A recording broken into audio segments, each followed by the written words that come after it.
if there is intelligence behind life, and there is every reason to believe that there is, or that there may be, and think about that for a moment. If there is intelligence behind life, and all of science points to the fact that there is some kind of an intelligence behind life, behind this body that you were hearing about in the last hour, that there's something mystical, if you will. And I brought with me just a quote from the man who won the Nobel Prize for Physics. He was Einstein's greatest teacher. He was considered the father of modern quantum physics. His name was Max Planck. And on receiving the Nobel Prize for Physics, this is what he said. He said, as a man who has devoted his whole life to the most clear-headed science, to the study of matter, I can tell you, as the result of all of my research about atoms, this much, that there is no matter as such. That all matter originates and exists only by virtue of a force which brings the particles of an atom to vibration and holds this minute solar system of the atom together. We must, as scientists, all assume that behind this force is the existence of a conscious and intelligent mind. This mind is the matrix of all matter. This divine intelligence that is behind everything that is working in this body that we are so consumed with and so concerned about, and how to keep it healthy, that there is something beyond that.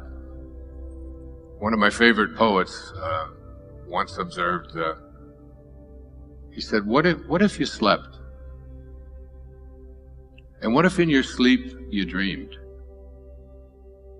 And what if in your dream you went to heaven and there picked a strange and wonderful flower?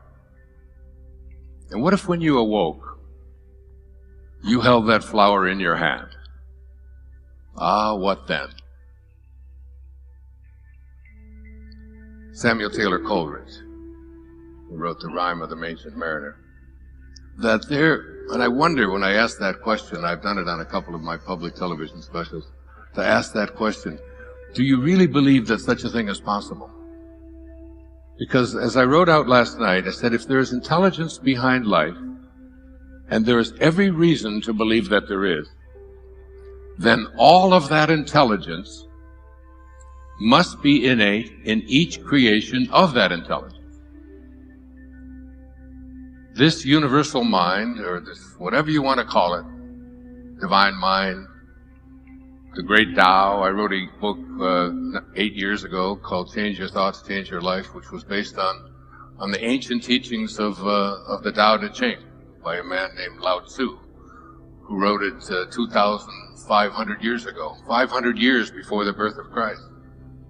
And in that great tome, some call it the wisest book ever written. It's 81 verses, and I decided to write an essay on each of those 81 verses and how to apply it in today's life. He said, the great Tao, God, soul, this matrix behind all of life, he said, it does nothing, and yet it leaves nothing undone. He said, each and every one of you are doing nothing. You're all just being done. There is something moving the checkers around in this checkerboard that we call our life, that Arthur Miller was referring to when he said, I don't know, but I probably am. And that I said, when I said to my children, I'm through writing books, not only have I written an entirely new book, which was 144,000 words that I couldn't stop writing. I wrote it all by hand, every word of it. It's why I'm sitting on this chair, because my neck went crazy. Sitting there, hour after hour, writing about all the significant quantum moments that have appeared in my life that turned the direction of my life from where it was headed into a right turn and sometimes into an about face. And I call this book, I Can See Clearly Now.